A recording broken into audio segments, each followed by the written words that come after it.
capítulo 37 e a gente faz uma oração, tá bom? Ezequiel, capítulo 37.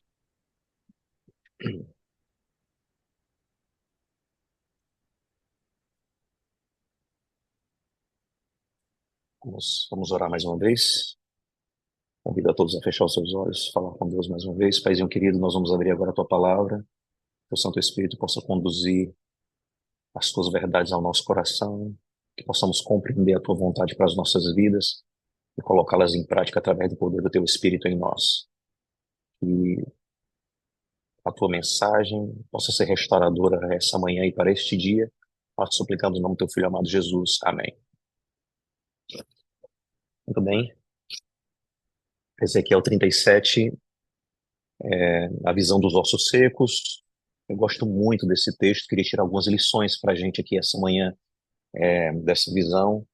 Ezequiel foi um sacerdote que foi levado cativo para a Babilônia no primeiro cativeiro, e ele ficou ensinando o povo a palavra de Deus e recebendo as visões de Deus, e encorajando o povo que estava cativo. Então, a, todo o ministério de Ezequiel foi para os cativos na Babilônia, foi para aqueles que foram levados. Os comentaristas bíblicos acreditam que todo o ministério dele foi ali às margens do rio Quebar, recebendo as visões de Deus, encorajando o povo e, e ensinando o povo a palavra de Deus para que não se perdesse a essência da mensagem de Deus para o povo que havia sido levado cativo por conta da desobediência do povo de Israel.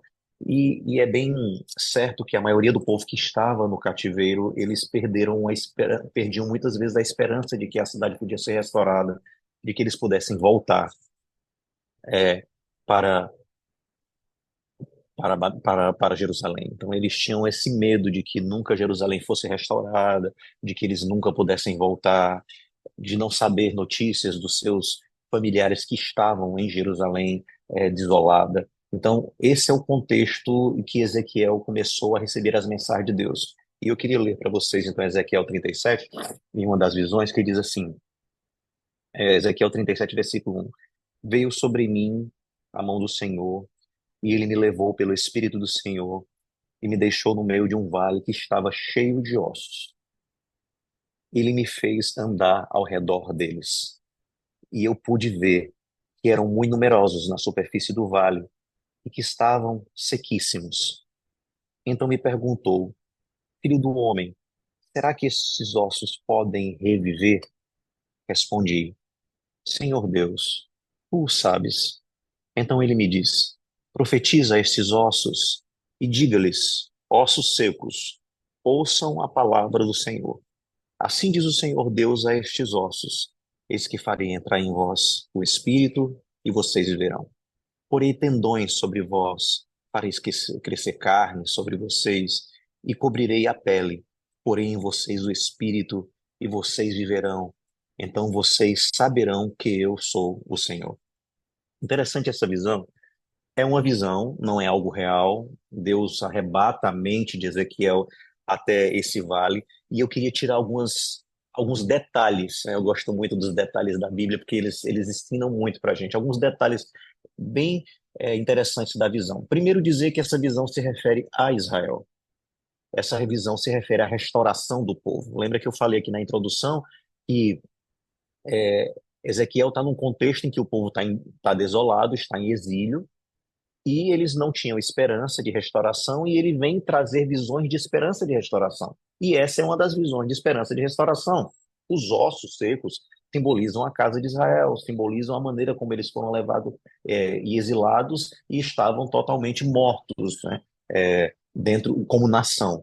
Mas claro que se nós analisarmos o contexto bíblico e saber para quem foi escrito a mensagem e ficar só nisso, não vai trazer influência nenhuma sobre nossas vidas, porque a mesma mensagem de restauração para um povo seco e cativo no passado é a mesma mensagem de restauração para um povo que está no mundo de pecado e angústia e dor que nós vivemos. A mesma restauração que existia para Israel por conta da condição dos pecados deles é a mesma restauração que existe para nós por conta da condição dos nossos pecados. Nós- Todas as vezes que nós nos reunimos, eu estou com vocês aqui, nós temos pedidos de oração de pessoas que estão enfermas, de angústias, de necessidades, de coisas que nós sofremos aqui nesse mundo e que queremos nos livrar dele. Logo, nós precisamos da restauração de Deus na nossa vida. Mas vamos ver como acontece esse processo de restauração, e aqui é que chama a minha atenção.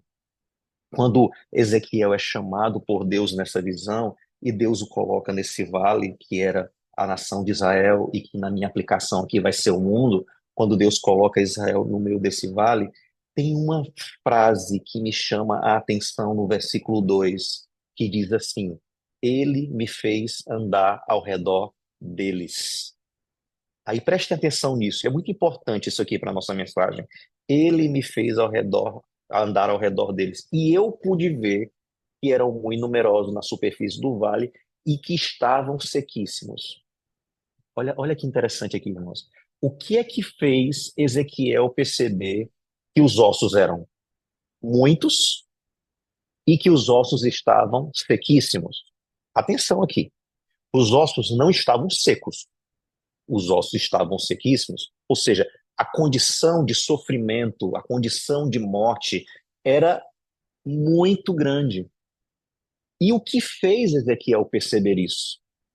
Foi porque Deus pegou a mão dele, isso aqui é a interpretação minha, tá? É porque Deus pegou a mão dele e fez ele andar, porque a Bíblia está dizendo aqui, ó, ele me fez andar, ou seja, Deus fez uma ação para fazer Ezequiel andar no meio dos ossos. Deixa eu dizer uma coisa aqui para a gente essa manhã, queridos. Nós não podemos julgar a condição dos outros se nós não estamos perto deles. Não podemos julgar a condição dos outros se nós não estivermos perto.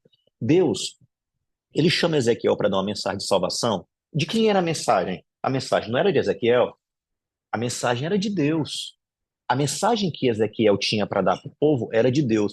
Mas mesmo essa mensagem sendo de Deus, mesmo Deus conhecendo a condição do povo, Deus só permitiu que Ezequiel começasse a transmitir a mensagem depois que Deus o fez andar no meio das pessoas, dos ossos, no caso, do vale.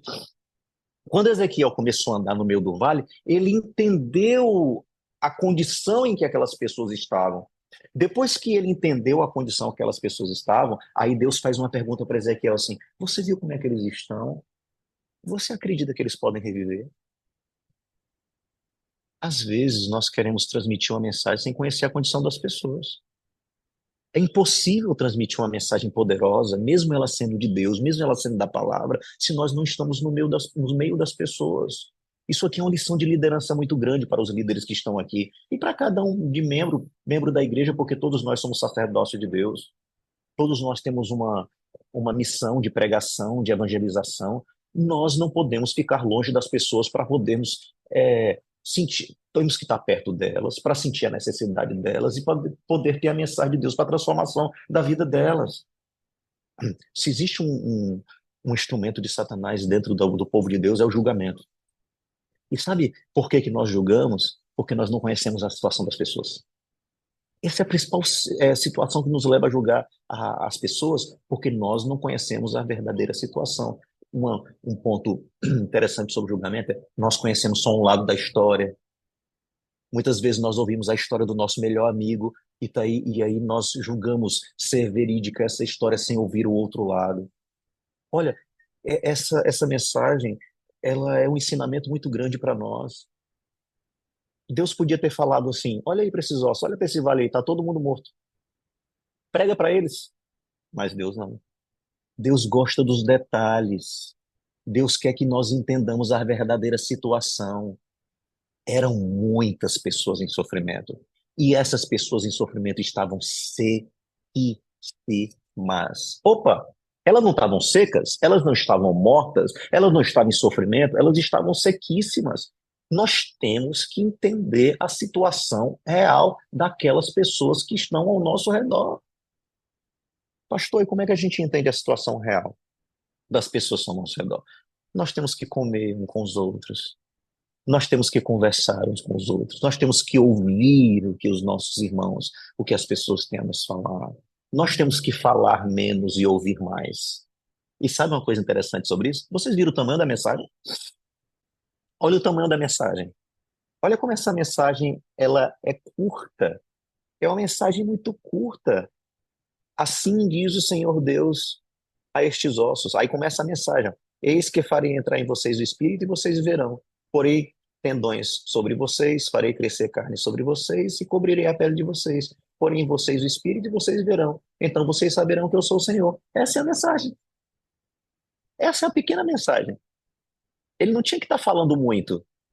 Ele já tinha visto a necessidade deles, ele sabia o que ele estava precisando. Aí vem uma coisa, outro ponto importante aqui na nossa mensagem. De quem era a mensagem, irmãos? A mensagem era de Deus. Era a mensagem de Deus. Eu não tenho mensagem para dar para vocês como pastor. A mensagem que tem para a gente é de Deus, é do Senhor. A gente vem à Bíblia, encontra a mensagem de Deus aqui. Ah, Senhor, é essa a mensagem. O Espírito nos conduz à mensagem. O nosso tempo é curto aqui, esse tema é muito lindo, mas eu vou finalizando dizendo o seguinte, ó. Jesus falou para os discípulos assim: eis que as palavras que vos tenho dito são espírito e são vida. Jesus falou para os discípulos lá em João capítulo 6. As palavras que vos tenho dito são espírito e são vida. E vamos entender uma coisa aqui: quem deu vida aos ossos secos foi a palavra de Deus, não foi Ezequiel. E não foi o que Ezequiel falou, foi o que Deus mandou Ezequiel falar. Eles estavam desolados, e quando ele começou a pregar, você vê depois no verso, quando ele começou a pregar, eles começaram a se juntar. Pastor, mas a mensagem não era tão pequena? E o que foi que ele fez? Ele ficou repetindo. Ele ficou repetindo a mensagem. Porque quando começaram a juntar, ele ficou assim, e Deus falou para ele: profetiza, você já prega? Prega, continua pregando. E ele começou a repetir, repetir, e foram se juntando ossos aos seus ossos, e elas foram se juntando, e daqui a pouco eles estavam em pé, um exército sobremodo numeroso, veio o Espírito, e eles estavam prontos para a batalha. O que deu vida? O Espírito. Foi a palavra de Ezequiel? Não. Foi a disposição de Ezequiel de pregar. Foi a disposição de Ezequiel de andar no meio do vale. Eu e você precisamos ter a disposição de andarmos no meio do vale. Eu e você temos que ter a disposição de ver a situação das pessoas. Eu e você temos que ter a disposição de ouvir o que Deus vai nos falar para transmitirmos para as pessoas aquilo que Deus quer e não o que eu penso que é verdade, mas aquilo que Deus quer. E quando nós fazemos isso, vidas são transformadas. Ossos sequíssimos se transformam em soldados do exército de Deus. Aí deixa eu dizer para você aqui dois elementos dessa história. Um é o Ezequiel, aquele que transmite a mensagem. E dois é aquele que está morto. E quem é você aqui essa manhã? Você está pronto para transmitir a mensagem ou você está morto? Não importa quem você seja essa manhã aqui, Deus quer te usar da mesma maneira. Porque Ezequiel foi usado pelo Espírito e os mortos foram revivificados pelo Espírito. Mas todos eles, no final da história, se transformaram em exército de Deus. E essa manhã você possa ser um exército do Senhor, um Ezequiel moderno, para entender a situação das pessoas de maneira real e ser transformados através do Espírito Santo de Deus. Que Deus possa te abençoar, querido. E que a gente possa hoje ouvir as pessoas, que nós possamos hoje andar no meio delas e quando ver o sofrimento delas não julgar quem ou como é que ela pode ser transformada, mas saber que tem um Deus que pode transformá-la. Vamos falar com o Senhor. Paizinho querido, Deus de amor. O povo de Israel sofria o cativeiro, a dor da sequidão, e nós também sofremos nesse cativeiro aqui nessa terra, a dor da sequidão, da morte, da doença, da desilusão, da traição. Mas nós temos um Deus poderoso e uma palavra poderosa. E nós queremos também ser usados por Ti para entender o sofrimento dos outros, ter empatia, estar no meio das pessoas, ver as suas dores e serem transformados pela Tua palavra. Que Teu Santo Espírito possa nos vivificar essa manhã.